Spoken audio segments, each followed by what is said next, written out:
ఈ దేశాన్ని ఒక జలగలాగా పట్టిస్తున్నటువంటి భారతీయ జనతా పార్టీ ప్రభుత్వం క్రియాహీనమైనటువంటి నిష్క్రియాపరమైనటువంటి అవివేకమైనటువంటి అసమర్థమైనటువంటి పాలన కొనసాగిస్తున్న నరేంద్ర మోడీ ఆయన ప్రభుత్వం వాళ్ళ జాతీయ పార్టీ కార్యవర్గ సమావేశమని హైదరాబాద్లో మనం పెట్టిండ్రు. ఏమిరా అంటే ఏమీ లేదు. ఒక జాతీయ పార్టీ దేశాన్ని పరిపాలించే పార్టీ కార్యవర్గ సమావేశం పెడితే దేశమంతా కూడా ఎక్స్పెక్ట్ చేస్తారు.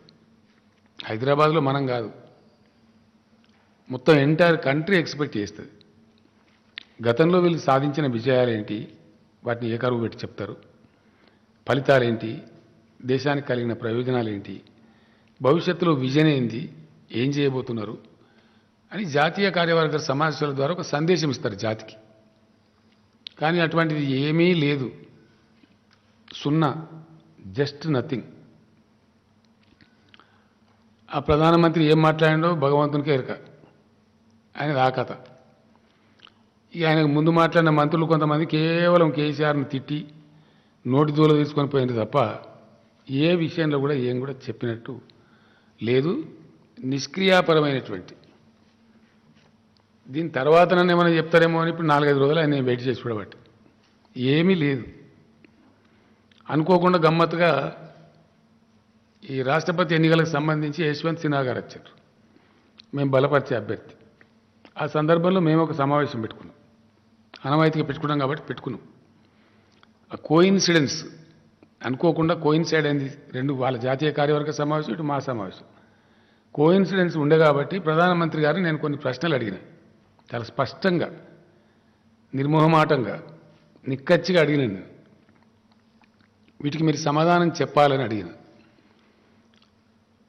ఆయన అవలంబిస్తున్నటువంటి అవినీతి విధానాలు, దేశంలో జరుగుతున్న లక్షల కోట్ల కుంభకోణాలు, బీజేపీ అసమర్థ ప్రభుత్వం వల్ల ప్రబలుతున్నటువంటి ఆర్థికపరమైనటువంటి ఇబ్బందులు, ఇవన్నీ ప్రజలకు సంబంధించినటువంటి వ్యక్తిగతమైనటువంటి కావు.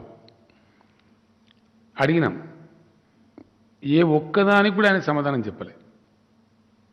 ఆయన చెప్పలే, ఆ జాతీయ పార్టీ అధ్యక్షుడు చెప్పలే, ఆ సందర్భంగా మాట్లాడిన మంత్రులు చెప్పలే, ఏమీ చెప్పలే. ఏమి కారణం అనుకోవచ్చు మనము అంటే ఏమి లేదు, సరుకు లేదు, సంగతి లేదు, సబ్జెక్టు లేదు, ఆబ్జెక్టు లేదు, శుష్క ప్రియాలు, శూన్య హస్తాలు, అంత వాటిదే డబ్బా, బబ్రాజమానం భజగోవిందం, ఇంతకు మించి ఏమీ లేదు. చాలామంది ఆశిస్తారు, ప్రజలందరినీ కూడా ఆశోపాతులం చేశారు, మొత్తం దేశాన్ని. సరే, తెలంగాణకు వాళ్ళు చేసేదేం లేదు, వాళ్ళతో అయ్యేదేం లేదు, తెలంగాణ వచ్చిన కాడ నుంచి వాళ్ళు ఇచ్చింది ఏమి లేదు, తెలంగాణ పుచ్చుకున్నదేం లేదు, ఏమీ లేదు. దేశానికి ఏం చేయాలి, తెలంగాణకి అయితే ఆయనతో కూడా ఏం చేయాలి. కాబట్టి తెలంగాణ గురించి కూడా వాళ్ళు చెప్పింది ఏమీ లేదు. అంతా ఒక రకమైనటువంటి బీటింగ్ అరౌండ్ బుష్ దాకా జరిగింది తప్ప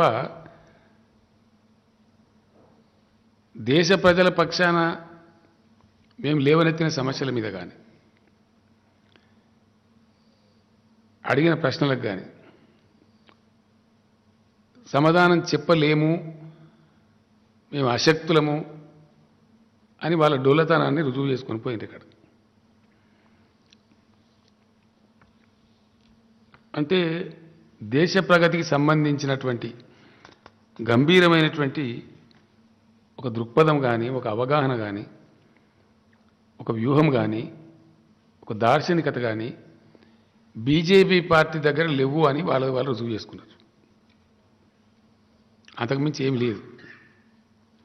ఇంకా ఒక మాట మంచిగా చెప్పానంటే, వాస్తవంగా చెప్పానంటే, చాలా సులభంగా ప్రజలకు అర్థమయ్యేటట్టు చెప్పానంటే, మీకైతే తెలుసు, మీరు అందరికి సాక్షి, అందరికన్నా ఎక్కువ షార్ప్గా అన్ని విషయాలు గమనించేటోళ్ళు మీరు సాక్షులుగా ఉన్నారు.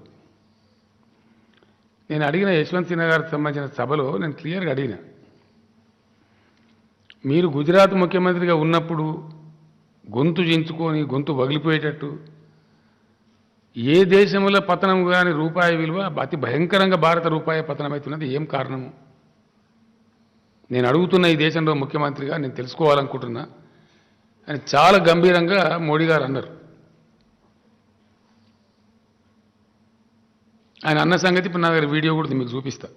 ఉన్నదే దాన్ని పెట్టది. ఆయన ఎంత గంభీరంగా మాట్లాడినని మీరు చూస్తే అర్థమవుతుంది. కాబట్టి మీతో పాటు దేశం ప్రజలు కూడా చూస్తారు. కాబట్టి ఇట్లా చాలా వందల వీడియోలు ఉన్నాయి, రోజు చెప్తూనే ఉంటాము. సౌండ్ పెట్టాలి.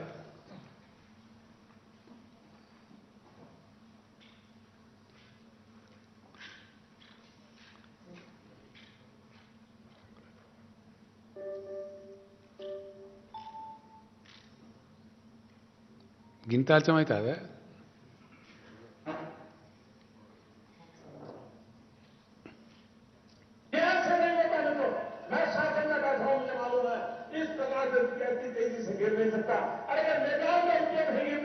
बांग्लादेश की करेंसी नहीं गिरती है, पाकिस्तान की करेंसी नहीं गिरती, श्रीलंका की करेंसी नहीं गिरती।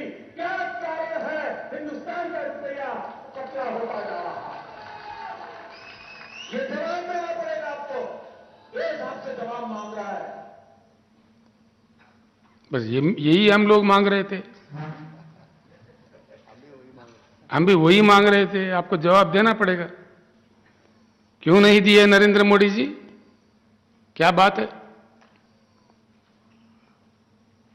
आप जो कह रहे थे, अगर आप सच थे, आप ईमानदार थे,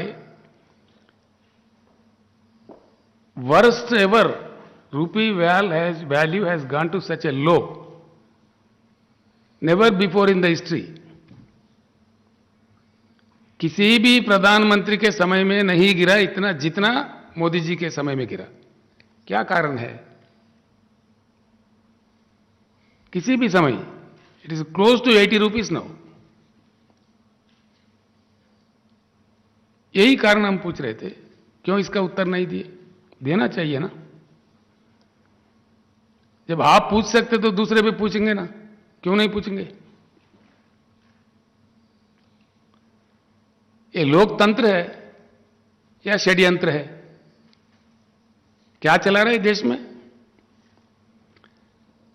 नरेंद्र मोदी जी का सरकार लोकशाही को नहीं मानता, तानाशाही को मानता है, लोकतंत्र को नहीं मानते, षड्यंत्र को मानते हैं। हां, बिल्कुल ये कह रहा हूं मैं, और ये देश के सामने है। मैं जो कुछ भी कह रहा हूं 100 के 100% सच है। It's a fact bye 100%। పక్కా నిజం కాదానండి? ఇప్పుడు భారతదేశం యొక్క రూపాయి విలువ ఇంత దరిద్రంగా 80 రూపాయల స్థాయికి ఎప్పుడన్నా పడిపోయిందా? ఇది మీ అవివేకమా, మీ అసమర్థతనా, మీ చాతగాంతనమా? దీనికి ఏం చెప్తారు మీరు జవాబు? దేశ ప్రజలకు చెప్పాలి కదా. You have to answer, you cannot escape. ఏదో డబ్బాలు రాళ్ళు పోసినట్టు లొడలో ఏదో 4 మాటలు అరిచిపోతాం, అట్లా కాదు కదా.